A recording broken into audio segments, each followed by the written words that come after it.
So much, Kara, and thank you for inviting me to give this talk.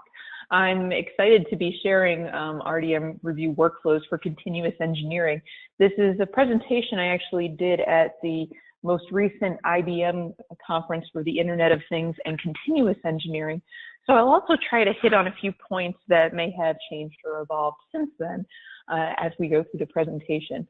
But today what I'll do is go through using reviews and doing continuous engineering, why reviews are important to begin with, and how we retain that value-added data from those reviews, and how integrating Rhapsody Design Manager into workflows and reviews can help in a lot of those cases. We'll go through a little bit of our examples and lessons experienced at Missile Systems, and I'll talk just a little bit about the future impact that RDM could also have. So first off, think about why we hold reviews. I'm sure there are a lot of reasons that any of you in your different domains, in your different industries, different companies have for doing a review. Frequently, it's a formal part of customer acceptance of the product, thinking of our GATE reviews, formal things such as a preliminary design review or critical design review or manufacturing reviews.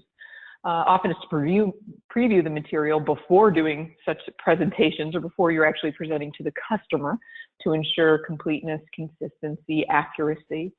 And again, in general, it's to ensure completeness, to get a new set of eyes on material that usually the person who produces that information has gotten so accustomed to, they might not notice or catch errors, even if it's just typos, as they've become so entrenched in that work. Also think about peer reviews and just ways that we're trying to, again, find those errors, omissions, and also possibly identify risks and opportunities that could exist in a given program.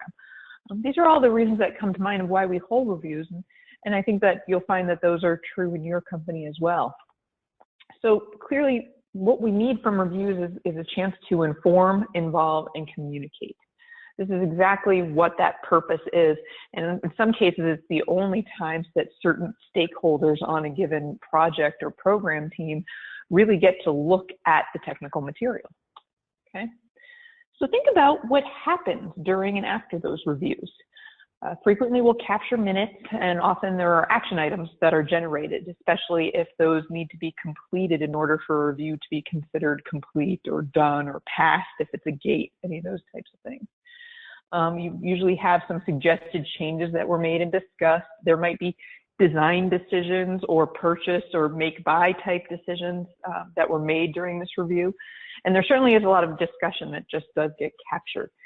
It may sometimes feel like that cartoon in the lower right there in terms of preparing for a review and going through it, but hopefully it's still a valuable process at the end that wouldn't necessarily end with all of those implementations in terms of what information you're capturing. Clearly, though, this is information that is valuable.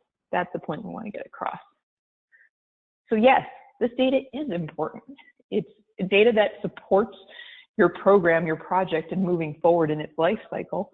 But more than just that, it's part of those continuous engineering core principles for model-based engineering, and even for agile practices when we're thinking about how we're working in a continuous development environment, or even just any part of our life cycle where we never know if there might be something unexpected that occurs during development and we have to do a go back a step. We need to understand why a certain decision was made or what changes were made and impacted, or if we have new members joining our team and we need to bring them up to speed and make sure that they're not repeating work that was already done. I mean, this data helps that continuous information. It provides that rich history of those design decisions. Again, making sure you don't repeat a study that was already done.